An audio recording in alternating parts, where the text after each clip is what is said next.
अस्सलाम वालेकुम dear students. आज हमारा complex number math B course का लेक्चर नंबर 16 है। तो स्टूडेंट्स, आज के हमारे लेक्चर में हमने थ्योरम को प्रूव करना है। स्टूडेंट्स, ये थ्योरम बहुत ही इम्पोर्टेंट है, वेरी इम्पोर्टेंट थ्योरम है ये। अभी जो आपके 2020 में अभी ट्रेडिशनल एग्ज़ाम्स होने हैं, तो उस पॉइंट ऑफ व्यू से भी ये बहुत इम्पोर्टेंट है। आपको एक क्वेश्चन का ये पार्ट आ सकता है। तो चलिए देखते हैं थ्योरम की स्टेटमेंट क्या है। State and prove De Moivre's theorem. तो state and prove De Moivre's theorem students, ये इसी तरह से ही आपको क्वेश्चन आएगा, that state and prove De Moivre's theorem. तो आपको इसकी स्टेटमेंट भी याद करनी पड़ेगी।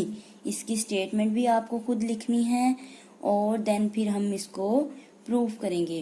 तो स्टूडेंट्स, आज के लेक्चर नंबर 16 में हम ये थ्योरम को प्रूव करेंगे। तो अपने प्रूफ को स्टार्ट करने से पहले आपसे रिक्वेस्ट है, जिन्होंने मेरा चैनल अभी तक सब्सक्राइब नहीं किया या जो स्टूडेंट्स मेरे चैनल पर न्यू है, मेरे चैनल को सब्सक्राइब कर लें और साथ ही बेल आइकन का बटन भी प्रेस करें ताकि आपको हर आने वाली न्यू वीडियो के बारे में नोटिफिकेशन मिलता रहे। तो देखते हैं हमारे डी मोइरेज थ्योरम की स्टेटमेंट को। स्टेटमेंट स्टूडेंट्स, इस स्टेटमेंट को आप लोगों ने जुबानी याद कर लेना है, चूंकि पेपर में मैं बार बार आपको कह रही हूँ, एग्जाम में इसी तरह ही लिखा हुआ आएगा, state and prove De Moivre's theorem. तो आपको स्टेटमेंट खुद लिखनी पड़ेगी। जब तक आपको स्टेटमेंट नहीं आती होगी, आपको यही नहीं पता होगा करना क्या है, तो आप उसको प्रूव कैसे कर सकते हैं। तो लिहाजा आपने स्टेटमेंट याद रखनी है, एज इट इज जैसे मैं भी लिखूंगी आपने उसी तरह से स्टेटमेंट लिखनी है। हम लिखेंगे यहाँ पे लेट z बराबर है cos of theta plus iota sine theta, then z raise n बराबर है cos of theta plus iota sine theta whole raise n is equal to cos of n theta plus aorta sin n theta for all integers n। तो सबसे पहले students हम statement को समझ लेते हैं। लेट z बराबर है cos of theta plus aorta sin theta, यानी कि z हमारे पास एक कॉम्प्लेक्स नंबर है। देन अगर उस कॉम्प्लेक्स नंबर की हम कोई पावर लेते हैं n, ठीक है, तो वो पावर क्या होगी, एंगल में चली जाएगी, इस एंगल में चली जाएगी। यानी कि cos of theta plus iota sine theta whole power हमने n ली, तो by de Moivre's theorem, de Moivre's theorem क्या कहता है, ये पावर को हम कहाँ लिख सकते हैं, उसके एंगल में लिख सकते हैं, ठीक है, फॉर ऑल इंटीजर्स n। और ये n यहाँ पे क्या है, इंटीजर से बिलोंग करता है। ये कोई भी इंटीजर हो सकता है, पॉजिटिव भी और नेगेटिव भी। तो स्टूडेंट्स, चूंकि हमारे पास इंटीजर्स दो तरह के होते हैं, पॉजिटिव और नेगेटिव, तो लिहाजा हम अपने प्रूफ को दो केसेस में डिवाइड कर लेंगे। पहले हम पॉजिटिव इंटीजर्स के लिए प्रूफ करेंगे, देन हम नेगेटिव इंटीजर्स के लिए प्रूफ करेंगे। ठीक है स्टूडेंट्स, तो अब हम देखते हैं, हमने स्टेटमेंट को समझ लिया, नेक्स्ट हम चलते हैं अपने प्रूफ की तरफ। और यहाँ मैं बता देती हूँ केस 1 है, case 1 for all positive integers. ठीक है, तो इंटीजर्स को हम इस तरह से डिनोट करते हैं, positive integer, for all positive integer, ये हमारा केस 1 है। तो हम इसको प्रूफ किस तरह से करेंगे, we shall prove this theorem, we shall prove this theorem by mathematical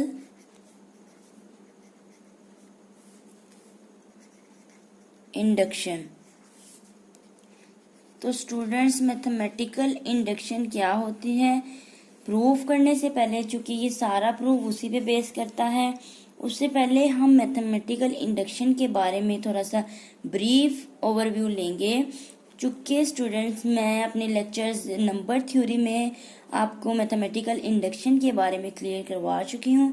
Jin students ने मेरा वो लेक्चर अटेम्प्ट किया है उन्हें तो अच्छे से पता होगा मैथमेटिकल इंडक्शन के बारे में। तो बाकी स्टूडेंट्स को मैं थोड़ा सा खुलासा इसका बयान करती चलूँ। मैथमेटिकल इंडक्शन में क्या होता है स्टूडेंट्स, बेसिकली हमारे पास 3 स्टेप होते हैं। 3 स्टेप में आपने कंप्लीट करना होता है अपना प्रूफ। सबसे पहला स्टेप हमारे पास जो होता है, स्टेप नंबर 1 में हमने करना होता है कोई भी इंटीजर 0 ले लें 1 ले लें, उसके लिए हमने अपनी स्टेटमेंट को ट्रू प्रूफ करना होता है। अगर स्टेटमेंट ट्रू आ जाती है तो स्टेप नंबर 2 की तरफ चलते हैं। स्टेप 2 में क्या होता है, n इज इक्वल टू के ले लेते हैं हम सपोज करते हैं कि हमारी जो स्टेटमेंट है वो n इज इक्वल टू के लिए भी ट्रू है। ठीक है, अब इसी स्टेप नंबर 2 को जो हमने सपोज किया है इसको यूज करते हुए स्टेप नंबर 3 को हमने प्रूव करना होता है, जो कि n इज इक्वल टू के प्लस 1 के लिए होता है। तो ये अभी प्रूफ करते हैं, हम स्टेप करते हैं तो आपको मजीद क्लियर होता चला जाएगा। हम स्टेप नंबर 1 स्टार्ट करते हैं। स्टेप 1 में हमारे पास क्या है, when n is equal to 0, अगर n 0 है तो हमारा जो है कॉम्प्लेक्स नंबर जो हमने प्रूव करना है कुछ इस तरह से हो जाएगा, cos of theta plus iota sine theta whole raise 0 बराबर है।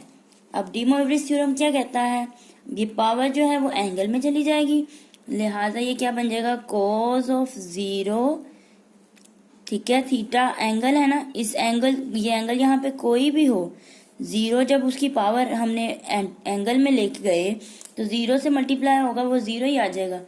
ठीक है, प्लस एओटा साइन 0। अब हमें पता है किसी भी चीज की पावर 0 हो, ठीक है, वो 1 के बराबर होती है, इज इक्वल टू, अब यहाँ पे cos ऑफ 0 ये भी 1 के बराबर होता है, यानी कि बोथ साइड में इक्वालिटी होल्ड कर रही है। ठीक है, ये इक्वालिटी क्या है, ट्रू है। हम यहाँ लिखेंगे स्टेटमेंट इज ट्रू। हमने देखा n इज इक्वल टू 0 के लिए ट्रू आ गया।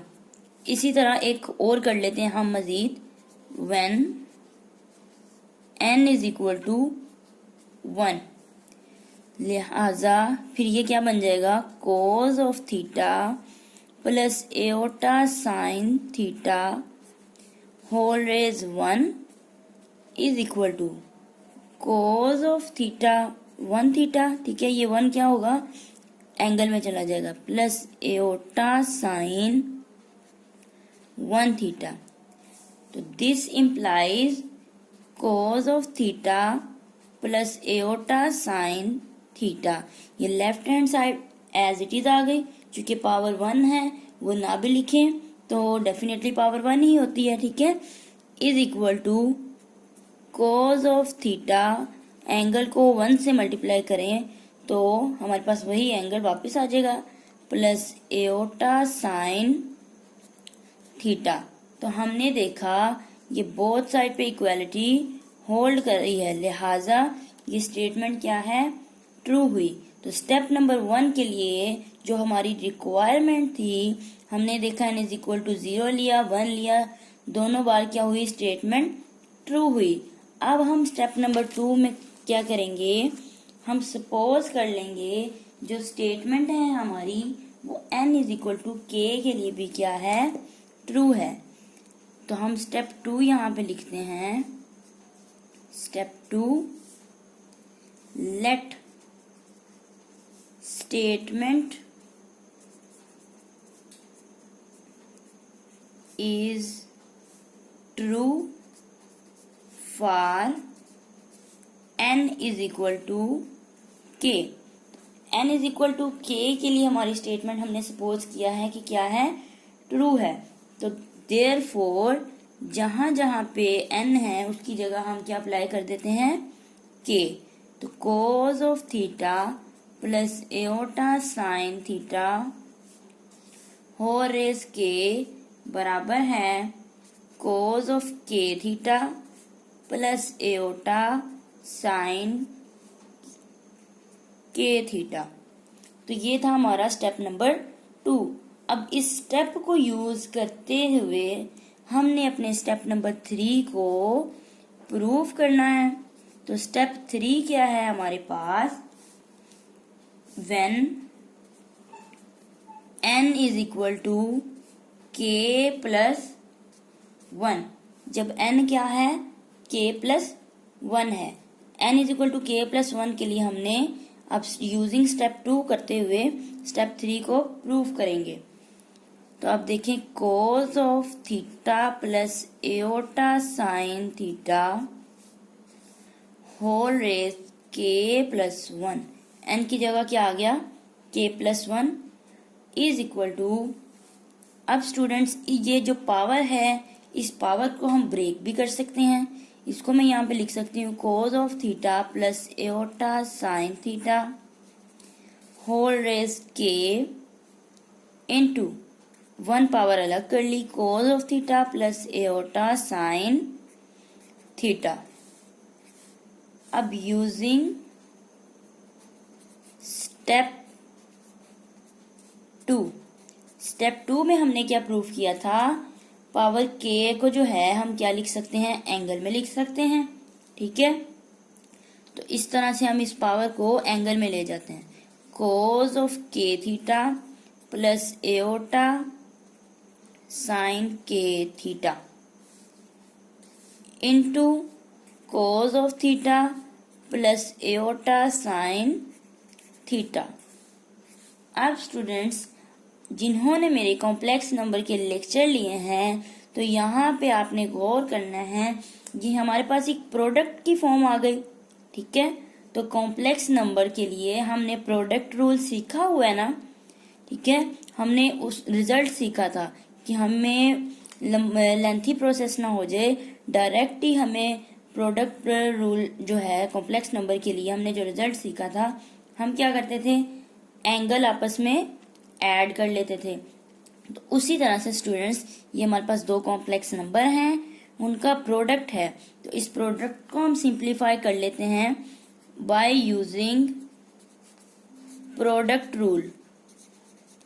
अब प्रोडक्ट रूल यहाँ पे अप्लाई करती हूँ तो क्या आ जाएगी हमारे पास, right hand side cos of k theta plus theta, दोनों के एंगल ऐड कर लिए, रियल वाले का रियल पार्ट में और इमेजिनरी वाले का इमेजिनरी पार्ट में, plus iota sine of k theta plus theta.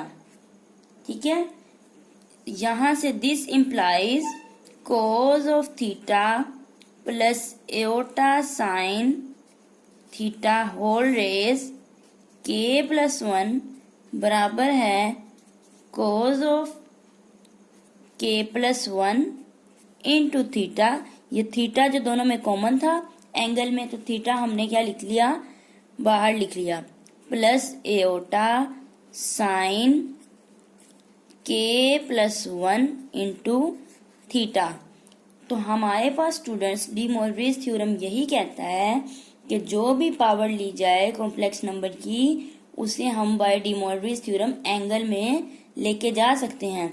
तो यहाँ पे स्टूडेंट्स देखें, हमारे पास हमने n क्या लिया था, k प्लस 1, और हमने उसको प्रूव कर दिया बाय यूजिंग स्टेप नंबर 2 कि जो k प्लस 1 है उसको हम एंगल में लिख सकते हैं।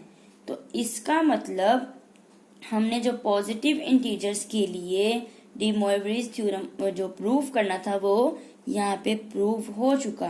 तो हम अब यहाँ पे हम इस तरह से लिखेंगे, विच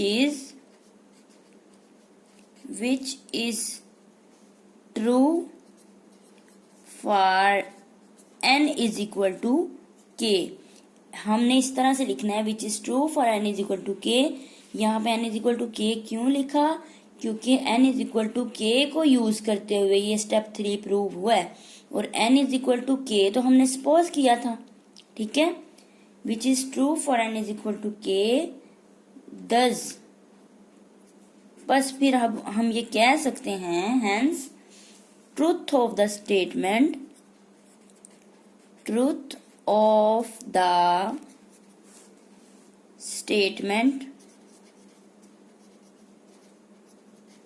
for n is equal to k implies, क्या implies करता है, its truth for n is equal to k plus 1, for n is equal to k plus 1, यानी कि जो स्टेटमेंट का ट्रूथ है n is equal to 1, n is equal to k के लिए जो ट्रूथ है स्टेटमेंट वो इम्प्लाइज कर रही है, क्योंकि के को यूज करते हुए k प्लस 1 के लिए प्रूव किया है। So hence by the principal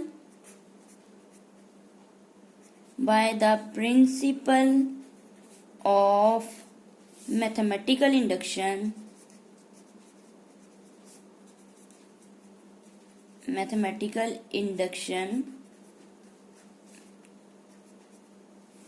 it is true for all positive integers, ठीक है। n is equal to k के लिए जो हमने प्रूफ किया है कि हमने देखा n इज इक्वल टू के का जो स्टेटमेंट हमारी ट्रू आती है वो इम्प्लाइज करती है कि n इज इक्वल टू के प्लस 1 के लिए भी ट्रू है। तो हेंस बस फिर हम ये कह सकते हैं bye the principal of mathematical induction, क्योंकि ये सारा प्रोसेस जो हमने 3 स्टेप किए ये मैथमेटिकल इंडक्शन के हैं, तो by principle of mathematical induction हम ये कह सकते हैं ये जो क्या है, it is true for all positive integers. तो that is cos of theta plus iota sine theta whole power n is equal to cos of n theta plus iota sine n theta for all n जो है वो belong करता है positive integer से, ठीक है students. तो यहाँ पे हमारा प्रूफ जो है स्टूडेंट्स अभी खत्म नहीं हुआ, क्योंकि जो स्टेटमेंट है स्टेटमेंट में हमने पढ़ा है फॉर ऑल इंटीजर्स। ये जो डी मोइवरीज थ्योरम है और इंटीजर्स को सेटिस्फाई करता है, और इंटीजर्स हमारे पास दो तरह के होते हैं, पॉजिटिव भी नेगेटिव भी। तो ये अभी हमने पॉजिटिव इंटीजर्स के लिए प्रूफ किया है। अब केस नंबर 2 की तरफ चलते हैं, हम नेगेटिव इंटीजर्स के लिए देखते हैं। केस सेकंड है हमारे पास for negative integers. Negative integers के लिए हम लेट कर लेते हैं n बराबर है नेगेटिव ऑफ m, ठीक है, where m belongs to integers. हमने स्टूडेंट्स पहले क्या लिया था, n लिया था और n को कहा था ये पॉजिटिव इंटीजर्स में से बिलोंग करता है। अब इस n की जगह पे हम एक नेगेटिव नंबर रिप्लेस कर देते हैं और हम कहते हैं कि नेगेटिव m जो है ये क्या है, हमने n की जगह रिप्लेस किया और ये एक नेगेटिव इंटीजर है। तो फिर देखिए हमारे पास क्या बन जाएगा, cos of theta plus iota sine theta whole power n is equal to, इस n की जगह अब हम लिख लेते हैं ये किसके बराबर है, cos of theta plus iota sine theta whole power negative m, ठीक है स्टूडेंट। ये n की जगह चूंकि हमने नेगेटिव m रखा हुआ है तो ये बराबर किसके हो गया, नेगेटिव ऑफ m के। अब हमें पता है ये पावर नेगेटिव है, तो इसका रेसिप्रोकल ले लेंगे, इसको बट्टे में ले जाएंगे तो ये पॉजिटिव हो जाएगी। Cos of theta plus iota sine theta, power क्या हो गई, पॉजिटिव हो गई। हमने चूंकि क्या कर लिया, रेसिप्रोकल ले लिया। अब चूंकि पावर ये पॉजिटिव हो गई है तो फिर से ये एक पॉजिटिव के लिए बन गया ना, और पॉजिटिव के लिए तो हम ऑलरेडी हमारा कॉम्प्लेक्स नंबर का जो डी मोइवरेज थ्योरम है पॉजिटिव इंटीजर्स के लिए, तो हम अभी भी प्रूफ करके आए हैं केस नंबर 1 में। तो अब हम यहाँ पे लिखेंगे we already proved in case 1, ठीक है, फॉर पॉजिटिव इंटीजर्स, ये एक पॉजिटिव इंटीजर बन गया, तो we have already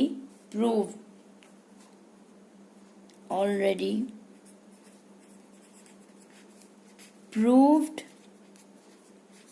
in case 1। जो हमने केस 1 किया है उसमें हम ऑलरेडी प्रूव करके आए हैं कि पॉजिटिव इंटीजर्स के लिए, ठीक है। तो अब उस तरह से हमें मजीद जो है 3 स्टेप जो करने होते हैं मैथमेटिकल इंडक्शन के वो नहीं करने पड़ेंगे। हम इस तरह से लिख देंगे for positive integers we already prove in case 1। Case 1 में हम प्रूव कर चुके हैं, डिस्कस कर चुके हैं।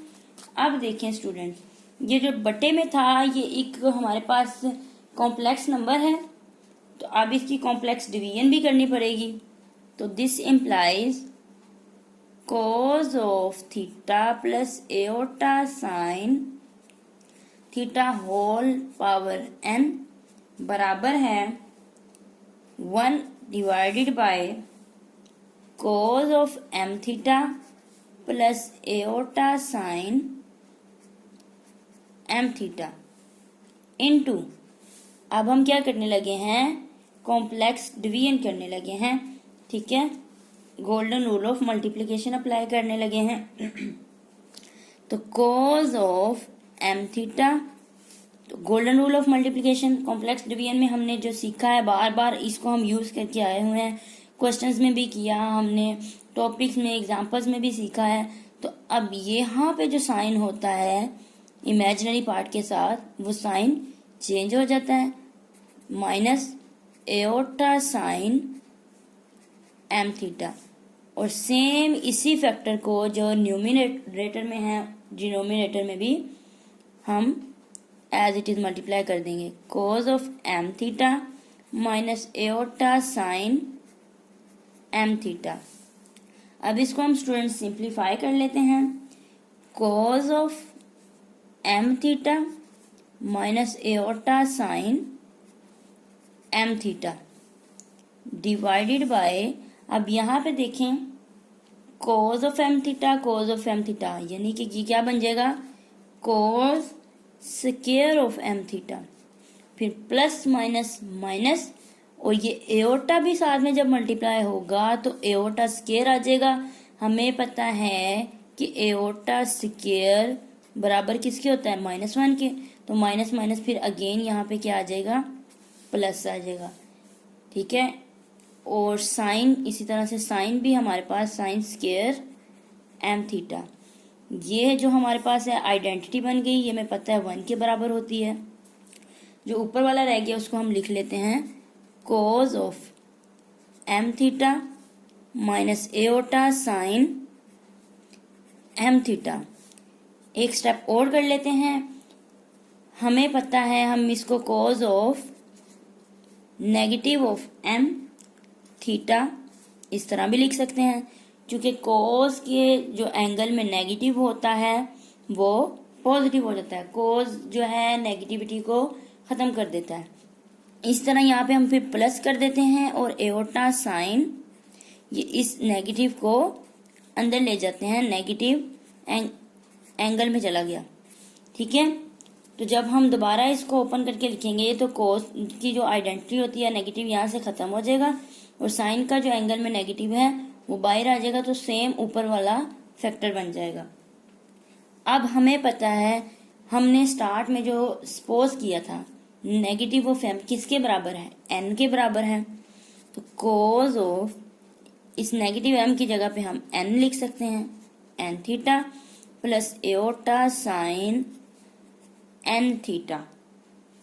तो ये राइट हैंड साइड पे एज इट इज लिख लेते हैं, cos of theta plus iota sine theta whole power n। और हमने देखा कि पावर n, ये हमने इसको नेगेटिव लिया था और उस तरह से हमने फिर उसे अगेन फिर n के लिए यानी कि पॉजिटिव के लिए हमने प्रूफ कर दिया। यानी कि अगर हमारे पास कोई सा भी इंटीजर हो, नेगेटिव इंटीजर भी हो, तो ये उसके लिए भी हमारी स्टेटमेंट क्या है, ट्रू है। तो इस तरह से हम कह सकते हैं कि जो डी मोइब्रिज थ्योरम है ये सेटिस्फाई करता है या ट्रू है फॉर ऑल इंटीजर्स के लिए, चाहे वो इंटीजर पॉजिटिव हो चाहे नेगेटिव हो। तो स्टूडेंट्स, ये था आज का हमारा लेक्चर नंबर 16 और हमने आज बहुत ही इम्पोर्टेंट थ्योरम को प्रूव किया है, स्टडी किया है। तो स्टूडेंट्स, इसको आपने बहुत अच्छे से समझकर नोट डाउन कर लेना है। होप सो कि आपको मेरा लेक्चर अच्छा लगा हो। अगर आपको मेरी वीडियो पसंद आए तो कमेंट ज़रूर कीजिएगा, मेरी वीडियोस को ज़्यादा से ज़्यादा लाइक और शेयर कीजिएगा। इंशाल्लाह इसी तरह हम अपने नेक्स्ट लेक्चर में मिलेंगे। अल्लाह हाफिज़।